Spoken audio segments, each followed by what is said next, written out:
연말이 되면 올해는 왜 이가 안 아프지? 그 생각이 갑자기 들어요. 올해는 이가 안 아프더라고요. 보통 이제 한 11월 말쯤 되면 이제 제가 이제 잇몸이 좀 안 좋아서 이제 신경 쓸 일이 많잖아요. 이것저것 신경 쓰면 이제 막 이가 막 아프고 그랬는데 올해는 안 아프더라고요. 아니 그러더니 어제부터 이가 아파요. 잇몸이 붓고 이가 막 흔들흔들거리고 그래서 이제 예약을 했어요. 사람의 몸이라는 게 참 그렇습니다. 평상시에 내가 이제 걱정하는 게 있죠. 걱정하고 염려하고 뭐 생각하는 것들이 있잖아요. 이게 뭐 한 6가지, 5가지, 6가지 정도였다면 이제 내 몸이 버티는 거예요. 그러나 이제 그게 갑자기 수치가 올라가서 한 7, 8가지, 9가지 그리고 그 시간이 많아지면 우리 몸에 하여튼 제일 약한 곳에 질병이 찾아오는 것 같습니다. 사실 코로나 바이러스도 마찬가지죠. 코로나 바이러스 우한에서 생겼을 때만 해도 뭐 그런가 보다 이제 그렇게 생각했는데 이 바이러스가 벌써 전 세계로 불과 뭐 한 두 달 만에 다 퍼졌죠? 작년 제 기억으로는 작년 한 2월 달쯤에 나온 것 같아요. 3월, 4월 되니까 그냥 뭐 전 세계적으로 그러다가 막 4월, 5월 되면서 전 세계가 팬데믹 공황 상태에 빠져버렸죠. 그리고 나서 이제 전 세계의 일상이 마비가 돼 버렸어요. 그게 벌써 거의 2년이 됐습니다. 2년. 2년이 이 2년 동안에 이 코로나 바이러스로 인하여서 모든 일상이 완전히 달라져 버렸죠. 사실 예전의 2년과 지금의 2년은 조금 다릅니다. 지금 이 시대의 2년은 굉장히 훨씬 더 긴 시간이죠. 왜냐하면 그만큼 빠른 여러 가지 일들이 일어나기 때문이죠. 그런데 우리가 뭐 이제 그 과학자들이 열심히 연구를 해서 백신을 만들었어요. 열심히 만들어서 백신을 만들어서 야 이제 우리가 조금 코로나를 물리칠 수 있겠구나. 그랬더니 덜커덩 델타 바이러스가 나오는 거야. 그래서 또 2차를 맞으라 그랬어. 2차를 맞고 막 이랬더니 오미크론 또 새로운 바이러스가 나오는 거예요. 물론 앞으로 가면 갈수록 조금씩 이제 그 면역이 생기겠지만 그렇습니다. 사람의 힘이라는 것이 사람의 능력이라는 것이 우리가 아무리 지혜를 모으고 과학이 발전한다 할지라도 할 수 있는 게 있고 할 수 없는 게 있는 것 같아요. 결국 그러한 것들 뭐 자연 재해나 이런 어떤 질병이나 이런 것들은 인간의 한계가 적나라하게 드러나는 그런 일들이에요. 결국 하나님께서 개입하시고 하나님이 소멸하지 않으면 그럼 이게 사라지겠습니까? 사라지지 않겠죠. 뭐 어제 뉴스를 보니까 전 세계가 막 난리예요, 난리. 막 더 추울 때는 더워지고 더울 때는 텍사스가 사막 아니에요? 그러면 텍사스는 사막이라 1년에 비가 중동밖에 그렇게밖에 오지 않습니다. 뭐 300mm 이거밖에 안 와요. 1년 통틀어서. 그런데 텍사스에 눈이 내려요, 눈이. 그러니까 이 사람들은 준비를 뭐 눈 올 준비를 해본 적이 없죠. 그러니까 뭐 완전 난리가 나는 것이죠. 이런 것들은 사람의 힘으로 할 수가 없죠. 그래서 지금까지 인류 가운데에서 가장 최고의 두뇌를 가졌다고 하는 아인슈타인이 그런 이야기를 남겼습니다. 내가 알고 있는 지식은 광활한 진리의 바다에 한 바가지 물 정도밖에 되지 않는다. 그거 뭐라고 이야기하냐면 그래도 지금까지 인류 과학자 가운데에서 두뇌를 가장 많이 쓴 사람이라고 이야기하는데 그 사람이 하는 얘기가 우리가 알고 있는 지식이라는 것 그거는 광활한 그런 지식의 바다에 한 바가지 하나 그거밖에 안 된다는 거죠. 그러니까 얼마나 볼품이 없는 것이냐. 사람이 가지고 있는 그 과학 기술이라고 하는 것, 지혜라고 하는 것 그것이 형편없는 것이다. 그렇게 얘기를 합니다. 우리가 어떤 한 분야에서 전문적인 전문가를 박사라고 하죠. 박사님. 이 박사가 뭐 모든 분야에 대해서 다 아는 게 아니에요. 모든 분야에 잘 아시는 분들은 저기 대포집에 계신 아저씨들이 진짜 박사야. 그분들은 뭐 모르는 게 없어. 그런데 한 분야에 대해서 정말 연구를 많이 하신 분들이 연구를 하면 할수록 이야기하는 것이 무엇이냐면 잘 모르겠다는 거예요. 참 이상하죠? 선문 아니면 뭐 전기 아니면 뭐 인문학 여러 분야에서 정말 열심히 그 분야에 대해서 더 잘 알 것 같은데 그런 분들이 하나같이 하는 이야기가 무엇이냐면 연구를 하면 할수록 모르겠다. 도대체 잘 모르겠다. 그래서 정말 깨어있는 과학자들은 하나님을 인정하지 않으려면 않을 수가 없다는 거예요. 왜? 연구를 하다 보면 결국 어떤 벽에 부딪히게 되는데 그 벽을 뛰어넘을 수 있는 유일한 방법이 무엇이냐면 하나님을 아는 것, 신을 아는 것. 신을 알지 못하고는 결국 그 벽에 부딪힐 수밖에 없다는 것이죠. 그래서 사실 빈수레가 요란하다고 하잖아요. 선무당이 사람 잡는다 이런 말을 합니다. 대충 아는 사람들, 대충 아는 그런 사람들이 마치 모든 것을 다 아는 것처럼 전문가 행세를 하면서 여러분 어때요? 막 여기저기 다니면서 막 이야기하는데 사실 이제 그런 사람들이 실력이 없는 하수다 이제 그렇게 이야기를 하죠. 여러분 진짜 고수들은 그렇게 자기 지식 뭐 아는 것 이야기하지 않습니다. 그런데 서푼 지식 가진 사람들이 다니면서 뭐 다 아는 것처럼 그렇게 이야기를 하죠. 여러분 사람이 과연 만물의 영장일까요? 사람이 만물의 영장이라고 이야기하지만 이 세상에 대해서 알고 있는 지적 수준이라는 것이 여러분 얼마나 초라한 것인지 깨닫게 되면 겸손할 수밖에 없어요. 여러분 이 우주가 세상이 그리고 이 사람이 살아가는 모든 것들을 그냥 가만히 관찰하게 되면 사람이 정말 볼품이었구나. 그걸 깨닫게 됩니다. 요즘에 우리가 욥기 묵상하잖아요. 이제 얼마 안 남았죠? 그런데 갑자기 하나님께서 욥에게 베무시라고 하는 것과 리워야단이라고 하는 짐승을 얘기해요. 지금은 뭐 사라져서 없는 것이지만 대략적으로 하마, 악어 그런데 거대하다는 거죠. 지금 있는 하마나 이거 뭐 게임이 안 될 만큼 어마어마한 그런 짐승이라는 거예요. 그런데 이걸 누가 만들었느냐? 그것의 갑오를 누가 뚫을 것이냐? 그의 턱에 그 무는 그 힘을 누가 말릴 수 있겠느냐? 없다는 것이죠. 그 앞에 사람은 아무것도 아니라는 거예요. 그 어마무시한 괴물을 누가 만들었느냐? 누가 길들였느냐? 누가 먹이느냐? 하나님이 욥에게 그 얘기하는 것이죠. 여러분 사람이 만물의 영장 같지만 사실 그러한 짐승 앞에 서면 이 자연 앞에 서면 사람은 아무것도 아니라는 것이죠. 사람이 하나님과 함께 하지 않으면 그냥 사람은 죄덩어리예요. 죄덩어리. 짐승만도 못한 본성을 쫓아 살아가는 죄덩어리밖에 되지 않는다는 것이죠. 여러분 실제로 그렇지 않습니까? 우리 이 사회가 이 세상이 지금 이렇게 가는 방향을 보게 되면 하나님 없는 사람들의 삶이 얼마나 악해져 가고 있는지 우리가 예전 생각하면 상상할 수 없을 만큼이죠. 우리 겨울에 먹는 대표적인 간식이 뭐죠? 붕어빵이죠. 옆에도 붕어빵을 파는데 요새 이제 붕어빵, 잉어빵 막 이것 때문에 또 논쟁이 많아요. 그런데 붕어빵 이전에 뭐 먹었냐면 옆에 있는 게 뭔지 아세요? 국화빵이라는 거예요. 국화빵. 이 국화빵하고 비슷하게 생긴 게 풀빵이라는 게 있습니다. 그래서 이제 조금 이제 우리 이제 학생들 뭐 이런 애들은 이제 풀빵 사 먹고 좀 나은 애들은 국화빵 먹고 이제 이게 없어지고 뭐가 나오면 이제 붕어빵이 나왔죠. 붕어빵 업그레이드판이 이제 잉어빵이죠. 그런데 요 풀빵을 알고 이제 국화빵을 아는 사람은 옛날 사람에 속해요. 옛날 사람. 요즘 젊은 사람들은 이제 국화빵 모릅니다. 풀빵 잘 몰라요. 왜냐하면 이게 이제 요즘에 찾아보기 힘들어요. 그런데 우리가 이제 그런 말 쓰죠. 아버지와 아들과 엄청 닮았어. 뭐 누구가 누군지 분별이 안 돼. 그걸 뭐라고 이야기하죠? 붕어빵? 이렇게 얘기하죠? 둘이 붕어빵이네? 이렇게 이야기해요. 여기서 이야기할 때 붕어빵이라는 이야기는 뭡니까? 둘이 꼭 닮았다. 정말 닮았다.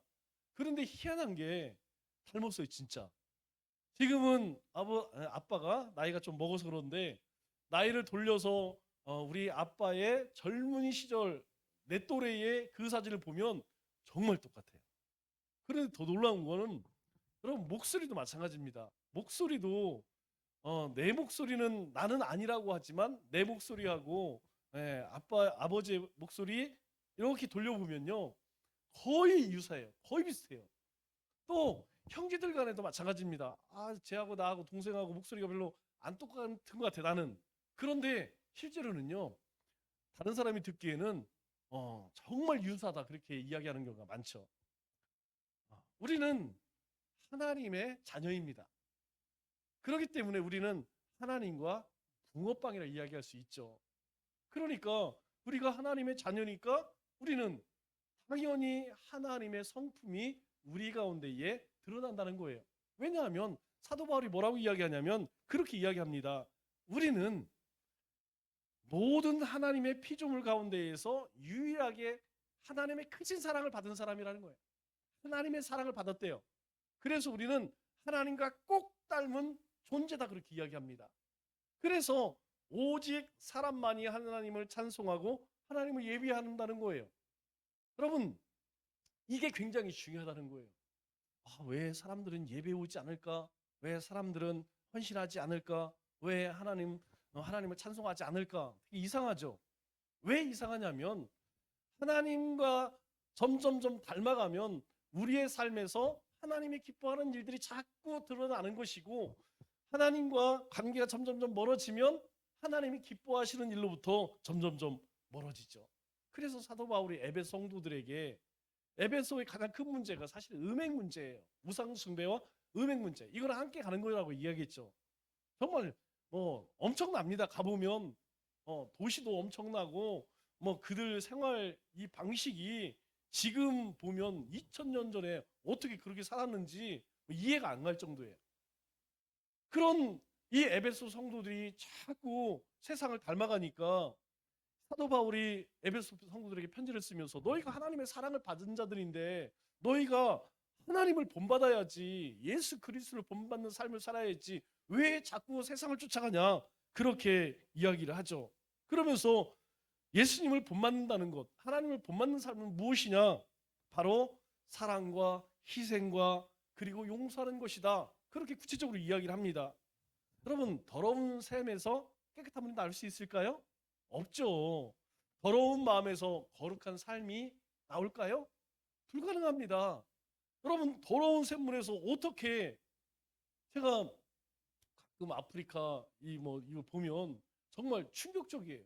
여러분 이 물 한번 보세요. 이게 사람 물이 먹을 물인지 여러분 이거 사람 물이 먹을 수 있는 물이 아니라니까요. 이거 짐승들이 먹는 물이에요. 짐승들 야생 동물들이 와서 목이 마르면 이렇게 먹는 물인데 여러분 이 물도 없어서 저 통 보세요. 여러분 저 통 쓰레기통 같지 않아요?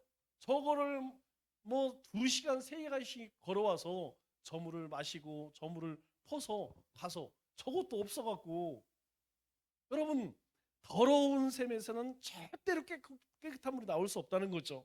그래서 거룩한 마음과 거룩한 생활은요 뗄래야 뗄 수 없다는 거예요.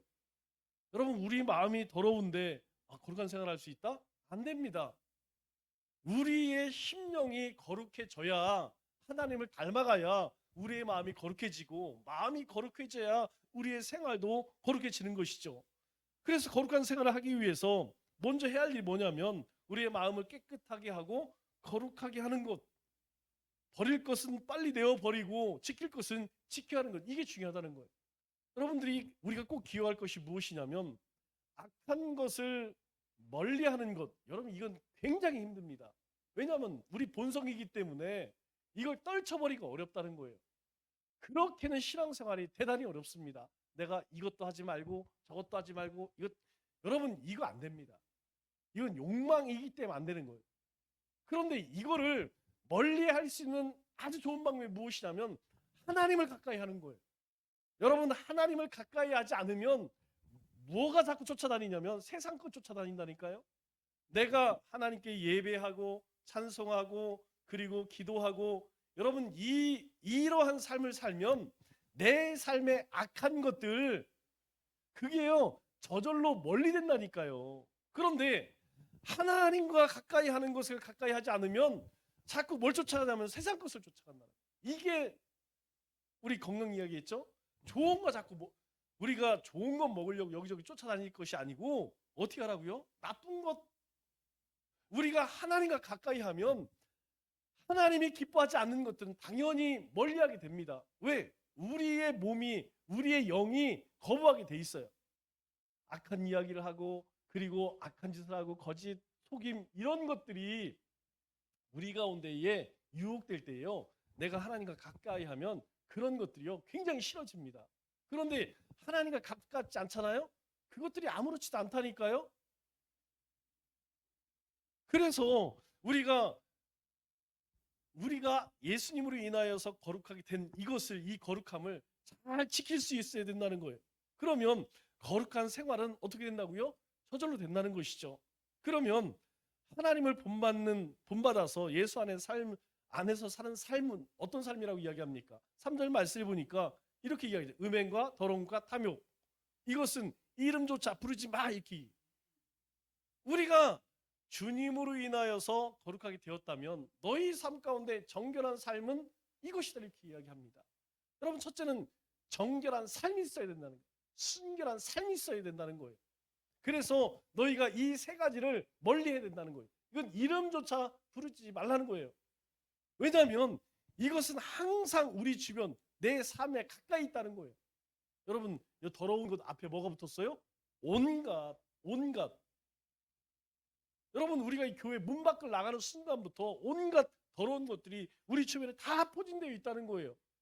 그래서 우리에게 이 정결한 삶을 살아야 한다. 그리고 4절에는 뭐를 이야기합니까? 4절 말씀은 누추함은 천한 말, 속된 말이라고 얘기했죠. 속된 말, 어리석은 말, 희롱의 말. 입술에 할례를 받아야 된다는 거예요. 입술 할례 받지 않으면 여러분 절대로 우리가 하나님 그리스도를 닮아가는 삶을 살 수 없다고. 두 가지 얘기해요. 너희 행실, 너희 정결한 행실과 너희 입술의 말, 이거 조심해라는 거예요. 그래서 제리 브리지스라는 사람이 이런 이야기를 합니다. 거룩한 삶의 추구라고 하는 책에서 옳고 그름을 분별하는 4가지, 그것이 무엇이냐면, 첫째가 먼저가 영적으로, 육적으로, 정신적으로 유익한가. 우리가 어떤 일들을 맞닥뜨렸을 때에, 어떤 일들을 딱 우리가 부딪혔을 때에 이것이 영적으로나 육적으로나 정신적으로 유익한가. 그렇지 않다면 멀리하라는 거예요. 그런데 대부분의 사람들은 뭘 쫓아갑니까? 그거 안 따집니다. 재미를 쫓아가요. 재미가 있느냐 없느냐. 여러분, 중요하죠. 재미 있어야 됩니다. 그러나 그리스도인들은 거기에 한 가지를 더 생각해야 돼요. 재미 있어야 되지만 유익하느냐, 유익하지만 경건해야 되느냐. 이 3가지가 빠지면 큰일 난다는 것이죠. 우리는 절대로 하나님이 요구하시는 그런 삶으로 살지 못한다는 거예요. 여러분 꼭 기억하세요. 어떤 일들을 하든 재밌어야 돼요. 즐겁게 해야 되죠. 우리가 세상 사람들과 교제를 나눌 때 재밌어야 됩니다. 그러나 그 사람들은 반드시 어디로 가냐면 유익하지 않고 경건하지 않은 쪽으로 갑니다. 그러나 우리는 재미있으되 유익과 경건까지도 생각해야 한다는 것이죠. 두 번째로는 우리가 이 일이 나를 지배하고 있느냐, 이거 조심해야 된다는 거예요. 건전하고 좋은 일이에요. 그러나 문제는 무엇이냐면 내가 거기에 중독이 되거나 집착해서 내가 지배를 당하면 안 된다는 것이죠. 여러분, 많은 사람들이 건강 지키기 위해서 운동합니다. 운동하세요. 그래도 운동 열심히 해도 수요일에 와서 예배 드려야지. 여러분, 자기 취미생활 뭐 이런 것 때문에 여러분 신앙생활 등지는 사람들이 얼마나 많은지 몰라요. 왜 그래요? 내가 유익하기 위해서 행하는 것이지만 내가 그거에 지배를 당하고 있어. 그리스도인 가운데도 주초 문제 때문에 굉장히 고생하는 사람들이 있죠. 음주 문제 때문에 고생하는 사람들이 있죠. 여러분, 이게 잘 해결이 안 돼요. 왜 그러냐면 내가 그것에 지배를 당하기 때문이라는 것이죠. 세 번째로는 이 일이 다른 사람에게 해가 되지 않는가 점검을 해봐야 합니다. 여러분 아무리 나에게 좋은 뭐예요? 다른 사람들에게 손해가 되면 이익이 되지 않으면 여러분 그것은 하나님의 영광 가리기 딱 좋은 일입니다. 마지막 네 번째로는 이 일이 하나님을 영화롭게 하는 일인가? 아무리 좋은 일이라 할지라도 하나님의 영광이 아니라 내 영광을 드러내는 일이라면 하나님만도 못해요. 여러분 특별히 우리 성도님들이 조심해야 됩니다. 우리 안에서 행해지는 모든 일들, 이 교회 안에서 모든 일들은 누가 영광을 받아야 되죠? 오직 하나님의 영광 받으셔야 돼요. 우리가 무엇을 하든 간에 적어도 우리는 하나님의 영광을 위해 살아가야 합니다. 그런데 우리는요, 나도 모르게 자꾸 내가 영광 받고 싶어. 내 이름이 거론이 안 되고 칭찬받지 않고 관심받지 못하면 왠지 섭섭하고 하기 싫고. 여러분 정말 이 목회자도 피곤한 일 중에 하나가 뭐냐면 뒤에서 맨날 격려하고 위로하는 거 너무 힘들어요. 왜? 눈에 보여지거든. 그냥 저기 영성이 뚝뚝뚝 떨어지는 게 보여지거든. 일 중에 하나이지만 왜 그러냐면 하나님의 영광을 위해서 우리가 헌신하는 것이 아니고 내 영광 이만큼 좀 받았으면 좋겠어. 98%는 하나님 영광, 2%는 나도 좀 받았으면 좋겠어. 이런 마음이 있기 때문이라는 것이죠. 여러분 그렇지 않으면 이 네 가지가 우리의 삶에서 조심되어지지 않으면요, 우리가 주님을 닮아가기가 어려워진다는 거예요. 그래서 적어도 이 네 가지는 우리가 잘 행해야 됩니다. 대신에 사절에 뭐라고 해요? 사절 하반절에 오히려 감사하는 말을 해라. 너희가 입술의 할례와 너희가 행함에 있어서 조심하고 너희가 감사하는 말을 해라. 여러분 어떻게 감사할 수 있습니까? 그럼 한 가지만 생각하면 돼요. 한 가지가 무엇이냐면 우리는 죽었다가 살아난 거듭난 사람들입니다. 이거 꼭 기억해야 돼요. 우리는 우리가 하나님 몰랐을 때의 삶은 죽었어요. 그리고 그리스도 안에서 다시 태어났습니다. 우리는 다시 사는 인생이라는 거예요. 다른 것, 내가 뭘 소유하고 어떤 권세를 가지고 어떤 일, 이거 생각할 거 없습니다. 딱 하나, 주님께서 우리를 다시 살리셨다, 우리에게 생명 주셨다, 이거 하나만 생각하면 우리는 감사할 수밖에 없다는 거예요. 저는 사실 그래요. 이것저것 여러 가지 일들이 왜 없겠습니까? 걱정되는 일도 있고 두려운 일도 있고 염려 근심되는 일도 많이 있죠. 그러나 그렇게 머리가 복잡할 때는요, 한 가지만 생각해요. 하나님 자녀 되었다는 것. 하나님 앞에서 목사가 무슨 소용이 있고 무슨 일을 한 거 무슨 소용이 있어? 그거 아무 소용이 없습니다. 하나님 앞에서 나를 자녀 삼아 주신 거, 내가 나를 너무 잘 알잖아요. 여러분 우리 자신 너무 알잖아요. 내 자신이 어떤 존재인지 알잖아요. 그럼에도 불구하고 하나님께서 너는 내 아들이라 그렇게 말씀하시는 그 하나님의 은혜를 생각하면요, 여러분 저절로 감사가 나올 수밖에 없다는 것이죠. 그러면 우리가 그렇게 주님을 본받는 삶을 살지 않으면 어떻게 되느냐? 오늘 본문 말씀 5절 보니까 이렇게 이야기를 해요. 정녕 이것을 알거니와. 너희가 반드시 알아야 된다는 거예요. 음행하는 자, 더러운 자, 탐색하는 자, 우상. 여러분 요거 음행, 더러운 것, 탐하는 자, 요거는 곧 뭐예요? 우상 숭배니. 이거 어디서 나온 말이죠? 앞서 3절에서 나왔던 말이죠. 앞서서 너희가 행실, 정결하고 거룩한 삶을 살지 않는 것, 그것은 곧 뭐라고 이야기해요? 우상 숭배. 하나님이 가장 싫어하는 그런 자인이 그 다음에 뭐라고 이야기합니까? 다 그리스도의 하나님 나라에서 기업을 얻지 못하리라. 하나님 나라 기업을 얻지 못한다고 이야기해요. 여러분 우리가 믿음을 얻었어요. 우리가 하나님의 자녀들. 그러면 당연히 하나님의 나라에서 하나님의 나라를 기업으로 얻은 거 아닙니까? 그런데요, 그럼에도 불구하고 너희가 그렇게 살면 어렵다는 겁니다. 이거 기억해야 돼요.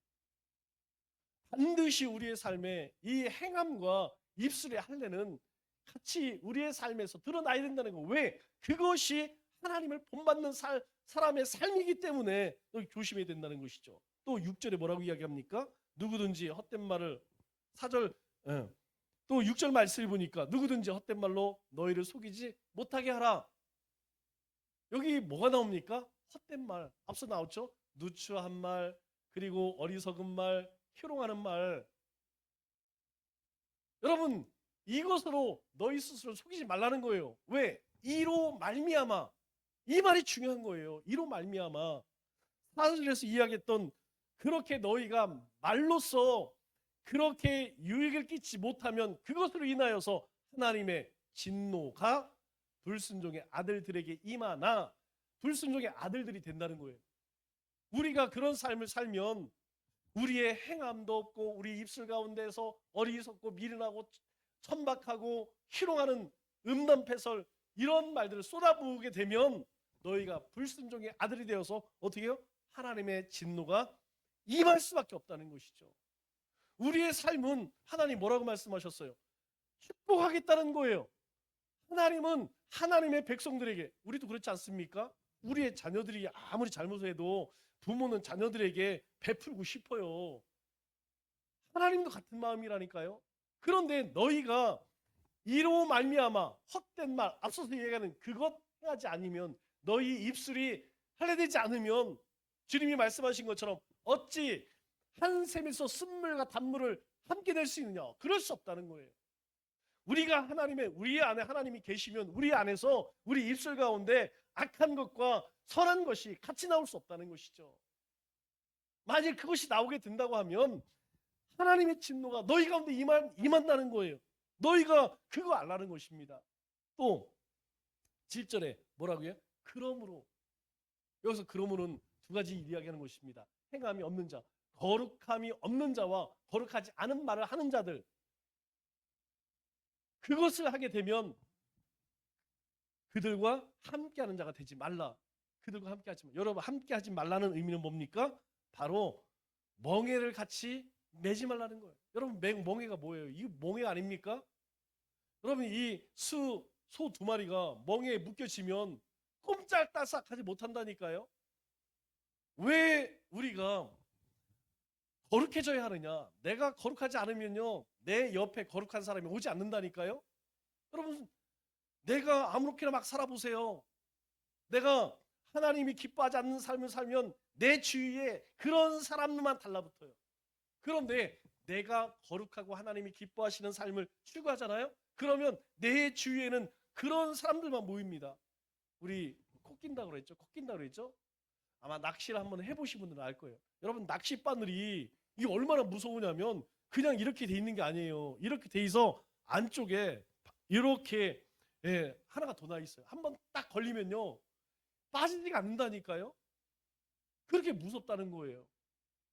그래서 결코 그러한 자들, 그렇게 하나님을 본받아 살지 않는 자들, 절대로 저들과 함께 너희가 멍에를 져서는 안 된다. 그렇게 이야기하는 거예요. 그러면 어떤 사람, 누구와 함께 해야 할까요? 여러분, 첫째는 하나님을 정말 사랑하는 자를 같이 해야 돼요. 여러분, 우리가 알 수 있잖아요. 하나님 사랑하면, 하나님 사랑하는 자가 누구예요? 저는 다른 거 보지 않습니다. 여러분, 예배 드리는 자가 하나님 사랑하는 거 아니에요? 하나님께 기도하는 사람이 하나님 사랑하는 거 아니에요? 여러분, 하나님 말씀을 읽고 그 말씀에 순종하려고 몸부림치는 사람이 하나님 사람 아니겠습니까? 여러분, 이건 특별한 게 아닙니다. 기본 중에 생기본이라고 말씀드렸죠? 가장 기본적인 거, 하나님이 가장 기뻐하시는 거, 예배하고 찬송하고 기도하고 말씀을 쫓아 100% 행하지는 못하지만 그렇게 살려고 몸부림치는, 여러분, 그 사람이 하나님 사랑하는 거예요. 그렇게 하지 않는 사람하고는 여러분 가급적이면 멀리하세요. 저도 멀리합니다. 웬만하면 가까이 안 하려고 그래요. 왜? 가까이에서 나한테 유익되는 게 없어요. 노예 가면 많은 목사님들 맨날 태극기 부대 얘기 많이 해요. 정치 얘기 많이 해요. 여러분, 그냥 이거 하나 아프다 가까이 하지 않습니다. 밥이나 사주면 얼른 가서 먹고, 밥 사준다고 하면 제가 안 빠져요. 때는 이때다. 아침부터 굶고 가서 겁나게 많이 먹습니다. 그런데요, 그 외에 협조 안 해줘요. 왜? 가까이 해봐 유익한 게 없어요. 맨 엉뚱한 정치적인 얘기나 하고 쓸데없는 소리나 하지. 두 번째가 무엇이냐면 선한 말과 행실이 있는 자. 여러분, 이분 우리의 마음이 나오는 거 아니겠어요? 우리의 마음은 어떤 영에 잡혀 있느냐, 그것을 분별하는 거예요. 여러분, 말을 들어오면 분명히 알 수 있습니다. 이 사람이 긍정적인 사람인지, 이 사람이 하나님의 말씀이 기준이 되어 사는 사람인지 지 생각이 기준이 되는 사람인지, 여러분 그 말 속에 뭐가 담겨져 있냐면 그 사람의 생각이 담겨져 있어요. 여러분 아무리 속이려고 해도 주머니 속에 송곳은 여러분 속일 수 없다고 이야기하죠? 아무리 자기가 속이려고 해도 그 말 가운데 나오는 것, 여러분 아무리 속이려고 한다고 해도 속지 않습니다. 세 번째로는 말씀을 사랑하고 믿음의 교제를 나누는 사람. 여러분 가끔 교회 와서, 예전에도 어떤 사람들이 그런 얘기 하는 사람이 있어요. 뭐 교회가 재미가 있느니 없느니. 여러분 재미 따지려면 동호회 가세요. 동호회 엄청 재밌습니다. 예, 나가면 세상 가면 모임들 굉장히 많아요. 거기 가보세요. 엄청 재밌어요. 교회는 그런 곳이 아니에요. 교회는 믿음의 교제를 나누는 곳입니다. 우리가 믿음 안에 살았더니 어떤 역사가 일어나, 내가 이런 일들이 있는데 믿음으로 어떻게 해결할 수 있을까, 내가 말씀을 큐티를 하고 그 큐티 말씀을 함께 나누고 서로를 위해 기도해주고, 그것이 믿음의 공동체예요. 그런데 여기에서 세상에서 하던 것 그거 하고 싶은 거예요. 만나갖고 수다 떨고 뭐 어쩌고저쩌고 뭐 패거리 만들어갖고 뭐 한번 해보려고. 여러분 교회 그런 곳 아닙니다. 여러분 그런 사람과 함께하면 같이 망하는 거예요. 불평과 원망과, 이거는요 결국 분열시킵니다. 교회를 분열시키는 이 근원이 돼요. 네 번째로는 여러분 전도 선교, 여러분 힘쓰는 자, 그런 사람 같이 하세요. 어떻게 하면 한 영혼을 구할까? 어떻게 하면 땅끝까지 복음 전할 수 있을까? 여러분 머릿속에 그거 생각하는 사람은요 정말 가까이 있어요. 제가 많은 그 전도자들 알지만 정말 존경하는 사람이 누구냐면 재종철 목사님. 제가 신학교 때 처음 97년도에 98년도에 알았어요. 그런데 지금 그때도요 남들 점심 먹는데 이 양반은 쉬는 시간에 점심 먹어요. 그리고 그 1시간 동안 전도하러 나간다니까요. 신학교를 다닐 때에도 그 1시간 점심시간에 나가서 그냥 막 뭐 듣든지 안 듣든지. 시험 볼 때도 시험 공부하는 거 제일 별로 못본 것 같아요. 저보다 4년 선배였는데 시험 공부를 안 해. 예, 시험 보면 일찍 끝나잖아요. 일찍 끝나면 뭐 하냐? 전도하러 가요. 여러분 지금 한갑이 훨씬 넘었어요. 지금 63시가 4시 그렇게 돼 있습니다. 여러분 아마 여러분 가운데 문자 받으시는 분들이 있는지 모르겠어요. 매주일 저녁이 되면 띵동 하고 문자가 옵니다. 목사님 한 주 동안 이렇게 복음을 전했습니다. 그래서 보면 양양, 속초, 뭐 춘천, 서울, 그분은 거의 뭐 2년 3년마다 원래 폐차 같은 차를 사지만 2, 3년에 한 번씩 폐차를 시켜요. 그냥 자신이 가지고 있는 것 모두 전부 자랑하려고 그럴까요? 위에서 기도해 달라는 거예요. 이런 사병들과 이렇게 함께 있습니다. 영혼 구원에 힘쓰는 사, 하나님이 가장 기뻐하시는 일이에요. 여러분 그런 사람들은 여러분들이 찾아다니면서 아무리 성격 안 맞고 뭐 매시꺼워도 가까이 지내세요. 영적으로 우리의 삶에 엄청난 유익을 얻습니다. 반대로 그렇지 않은 자들요 가까이 해봐도 도움될 거 하나도 없습니다. 왜 이렇게 해야 할까요? 오늘 뭐라고 말씀합니까? 하나님의 나라를 기업으로 얻기 때문이에요. 그렇게 하지 않으면 하나님이 기업을 얻지 못하지만 그렇게 행하면 하나님의 나라를 기업으로 얻는다고. 여러분 하나님 나라의 기업 얻을 뿐만 아니라 하나님이 우리에게 약속한 게 뭡니까? 칭찬하시는 거예요. 하나님이 상급 주신답니다. 여러분 우리가 세상에서도 연말에 수고했다고 이렇게 상 받으면 뭐 크고 작고 간에 저는 좋았어요. 저는 좋아요. 뭐 제가 좋아서도 뭐 우리 권사님들이나 이런 분들은 이번에는 하지 맙시다. 제가 무조건 하라고 합니다. 여러분 아무리 작은 거지만 그것을 이루었다고 하는 것, 여러분 얼마나 기뻐요. 하나님 얼마나 기뻐하시겠어요. 칭찬해야죠. 격려해야죠. 그래야지 다음에 또 힘을 내잖아요. 그런데 우리가 그러한 하나님을 본받는 삶을 살면 하나님의 나라에서 그것 내가 잊지 않고 너에게 상 주겠다 말씀하십니다. 상을 주시겠다 하나님이. 말씀을 맺겠습니다. 여러분 지금 우리는 누구를 닮아가고 있습니까? 여러분 누구를 닮아가고 있나요? 하나님을 닮아가고 있나요? 아니면 세상 것들을 닮아가고 있나요? 우리의 말과 행실을 살펴보면 여러분 금방 알 수 있습니다. 우리의 삶에 선한 말과 선한 행실이 있다면 그것은 분명 하나님의 자녀로서 합당한 삶을 사는 것입니다. 이제 한 해를 마무리하며 다시 한번 하나님의 부르심에 합당한 삶을 살기 위해서 하나님의 말씀과 기도에 힘쓰고 또 하나님 말씀에 죽기까지 복종하는 우리 믿음의 권속들 다 되시기를 주님의 이름으로 축원합니다.